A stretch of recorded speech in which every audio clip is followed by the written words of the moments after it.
يا صباح السعادة، إن خلص الفول أنا مش مسؤول، النهارده عملنا مع بعض شوية فول إنما إيه، لوز اللوز، شايفين؟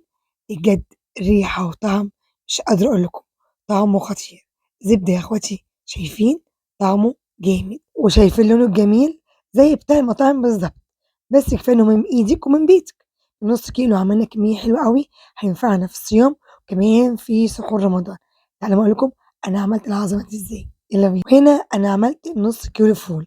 جِبت فول تدميس، بُصّوا الفولة حلوة إزاي، نقّيته ونقعته من بالليل للصبح، يعني نقعد في المَيّة مش أقل من 6 ساعات، مَيّة من الحنفية عادي، هيساعد معايا في السِوَى، تمام، شطفته وصفّيته. كنت حاطة حلة على النار وفيها حوالي نُصّها مَيّة عشان عايزاها تكون بتغلي معايا، هنا أنا هانزل في الفول في المَيّة المغلية، أنا ما عملتوش في قدرة، أنا عملته في حلة عشان مش كل بيت فيه قدرة، تمام، وهنا خطوة الفول أحطه في مَيّة مغلية أفضل من مَيّة باردة عشان ما يغمقش معايا ويجلد معايا. تاني خطوة أنا معايا كوباية فول مدشوش منقياه وغاسلاه بس، هانزل على الفول بتاعي، وكمان نُص كوباية عدس أصفر. الفول المدشوش والعدس الأصفر بيدّي تُقل كده، يعني يخلّي الفولة منشية، تمام، كده يبقى كوباية فول ونُص عدس أصفر، دول مش منقوعين دول مغسولين بس، وهيكون معايا جزراية كبيرة مبشورة، وكمان معايا حبة طماطم باشراها مش عصراها، أنزلها كده كاملة بمَيّتها، وهاحط كمان ليمونة سليمة أكون غاسلاها ما فيهاش أي فتحات خالص، عشان دي بتساعد على تسوية الفول وبتخلّيه لونه حلو وجميل.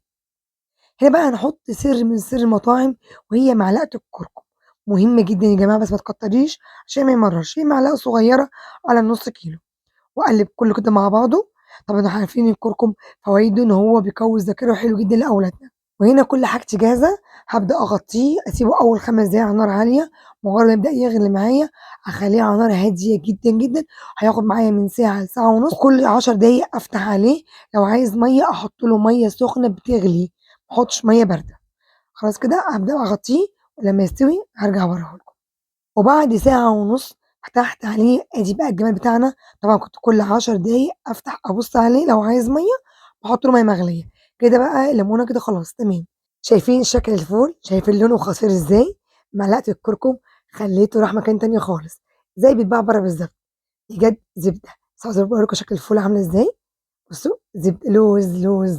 طعمه خطير، شايفين مهري إزاي ومستوي؟ صدقوني ما خدش ساعة ونُص، خد ساعة وربع بالضبط، بُصّوا